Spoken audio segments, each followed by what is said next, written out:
Hey everyone, welcome back to an attempt to understand with myself, Adam Dean. Okay, so today we're talking about why you should pivot even when things are working. So, I was thinking about this recently, and, do you ever just start to make progress on something?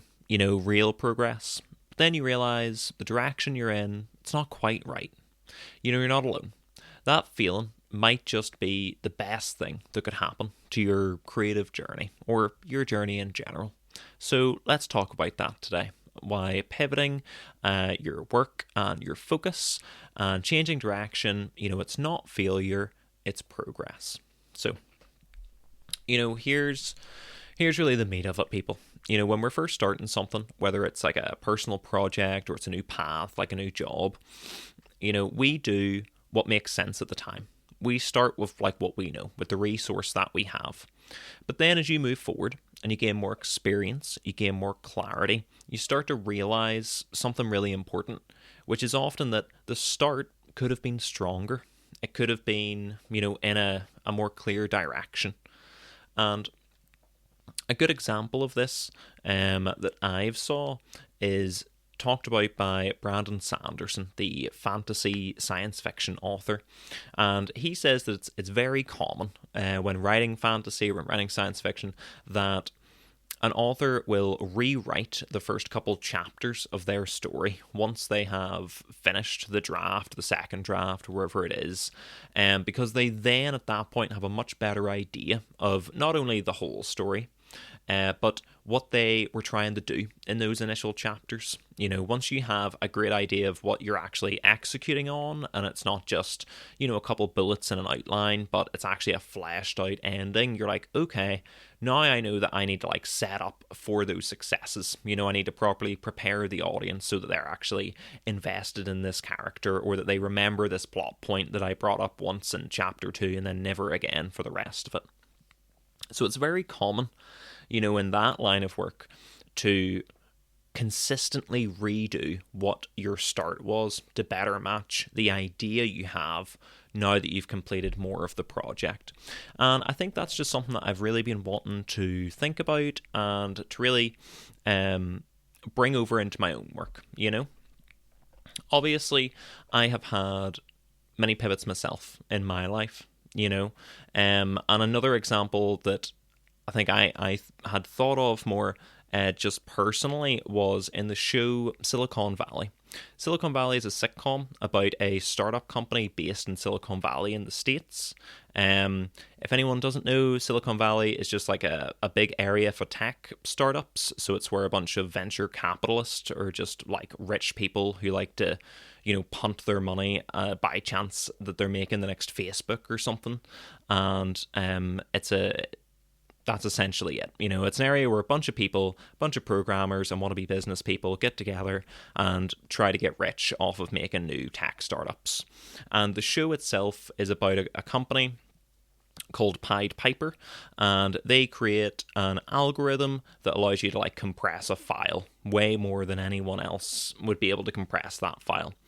And throughout the show, they talk about pivoting in terms of what their business is, because they start off as just that, as an algorithm, data company, and then for a time they have to pivot and actually make money, so they end up being a video streaming platform because their algorithm works really well at the data, that's required for the streaming, so they're able to do that pretty competently before pivoting again to try to be more of a wide scope internet project. And they pivot several times throughout that show, and they use several real life examples like Snapchat. Snapchat was originally a different idea before they pivoted into being this disappearing social media platform. And like I said, really am bringing this to more of a personal place for my experience. Years ago when I had started in my job, I progressed, and once I got to grips with it, I started being able to teach people just what I was doing day to day for other people that had just came in. And I got, pretty decent at it, and then an opportunity came up to apply to be like a full-time, trainer, instead of it just being like something I was doing when I wasn't doing the day-to-day job. And, I really thought, okay, this makes sense. For the whole time I've been here, all I was doing was like getting good at this thing and then telling other people how to get good. So the most logical next step is just to become this trainer, right? And it was more money, it was more everything. So I was like, right, that makes sense, let me go ahead. And, I believed I was ready for it, but I really wasn't. And I was rejected. I think the simple fact was, obviously more people had applied that was already doing what I was doing, but for a longer period of time. They had more on the track record. And when I had that rejection, at first I was upset, but then it was really an opportunity for me to seek clarity. It was an opportunity for me to say, is that really what I was wanting to do? Or, was I just going for it simply because it was the next step in the ladder? It was the next, logical move, was to progress into that role of just what I had already been doing. And it actually made me think for a second, okay, well, what do I want the next step to be?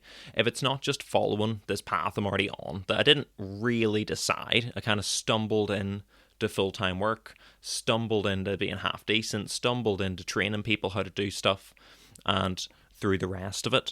So it allowed me to really sit back and think, okay, what do I actually want to do? And that made me write out a list of things that were completely different than that role would have allowed in terms of the capabilities of the role and the benefits of the role. And I was able to move forward then with a much clearer idea of where I'd like to be and what I'd really like to see my day-to-day life change into, rather than just viewing my next step as whatever came logically next because I had already been in this path. And, that really paid off for me. I was able to keep working, keep doing different things. I was able to apply for more stuff and eventually get something that was much better suited, that allows me to have a much easier day-to-day life and certainly be much closer to kind of my ideal. So that was a really good opportunity of reflection that started as rejection. So we all love to talk about actionable advice here on Attempt to Understand. If you've listened to a couple episodes, you've checked out any articles, I'm all about that actionable advice. So, that would, I guess, be the key for this one. Use rejection as a review tool. Use it as an opportunity to see what you really want. Okay? So, other than using rejection to ask yourselves important questions like, am I climbing the right ladder? Am I moving in the right place? And then pivoting after that. That really brings me on to what I wanted to speak about properly, which was, so far in content and what I've produced as content, it has been this. It has been, what would you say, general advice from my experiences. And I've put it out as podcasts, I've put it out as clips of gameplay under them. Really just trying to have a bit of a heart-to-heart or a bit of a real talk. And I've had some, I suppose, success. More views. I've had some views and stuff on the short content because it's just more in the nature of that content to be pushed by the algorithm versus a long form. You're purely relying on the thumbnail and the title of the video being something relevant to pick up traction in the first place. And I've just been thinking, because I kind of went through the amount of free resource within creating the shorts and stuff before kind of to put my money where my mouth is. So it's given me a bit of an opportunity to review and get clarity about where I want to go, what direction I want to move in. And I think I would like to create some more content, some long form content, more in the writery space. I started an Attempt to Understand. I started doing videos because I just wanted to feel like I was in it. I felt like I was a writer, and I always felt rejection of that identity. I always felt invalid, and putting stuff online, even before an Attempt to Understand, was an idea of a weekly short essay on stuff. It was just a place for me to upload things I already had as a grasp of forming some sense of control around my creative career, I guess. And that just kind of barreled into all of this, trying to keep the same content structure of like you do an essay and then you do a video about that and you break it down into whatever tweets or clips. And like I said, now that I've had a little bit of experience with it, I've put some stuff up, I've got a little bit of views and a handful of comments and stuff, I think I would like to pivot in terms of my time and my focus in creating some longer form videos that are more around being an author, writing, or booktube and book reviews and that type of thing, and more center space around storytelling and analysis and the sharing of my creative enthusiasm. And I suppose that is really what I mainly wanted to talk about, Again, to end up so it's not a completely selfish endeavour, I will remind you of your actionable steps for this week. So, your takeaways is that rejection is not the end. It is an opportunity for review, an opportunity to gain clarity. As well as that, if something doesn't work out, even if it's not like an official rejection, but if it just kind of peters out and you don't think it's going the way you thought it really was, it's time to ask yourself questions. Was it really for me? Am I actually trying to the point that I promised myself I would, or am I half-assing it and therefore I'm pissed off because I'm not getting the results because I'm half-assing it? And ask, are you still finding your lane?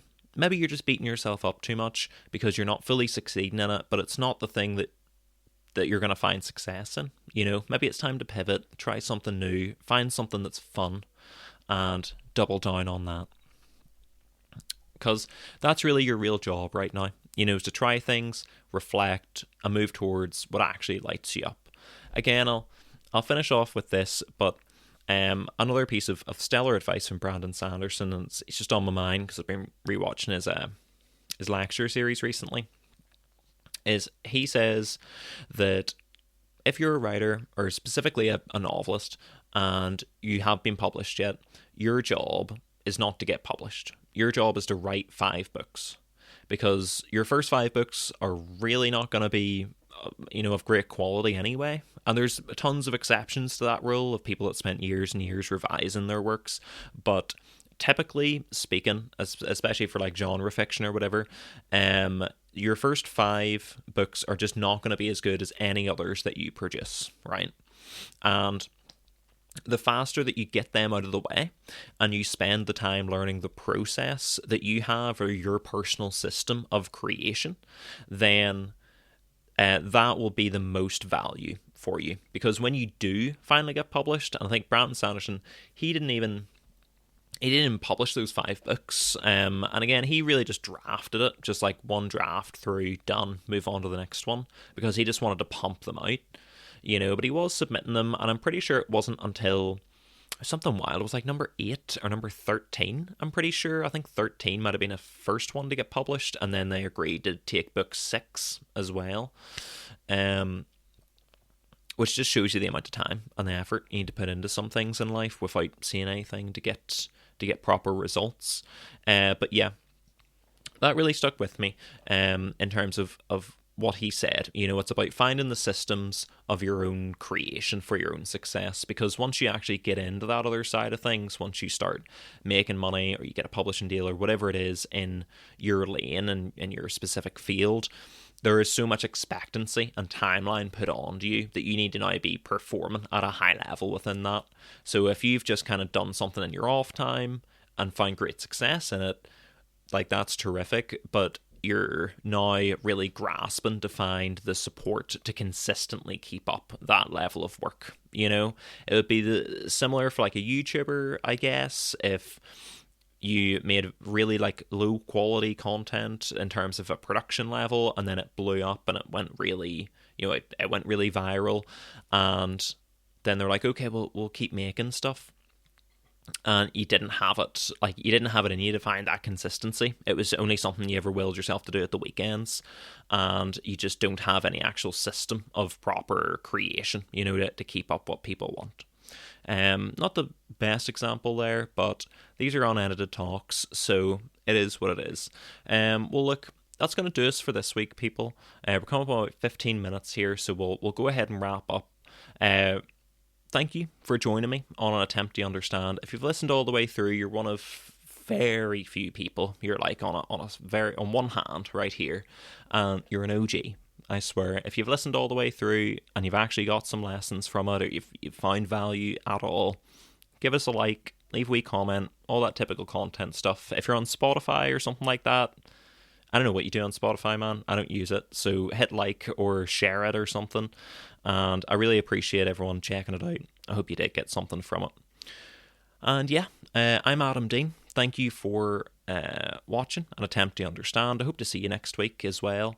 Every Friday we have a new video, and every Wednesday there is a new essay on the attempt to understand Substack. All right, thank you all very much again. Have a wonderful day. I'll speak to you later. Bye-bye.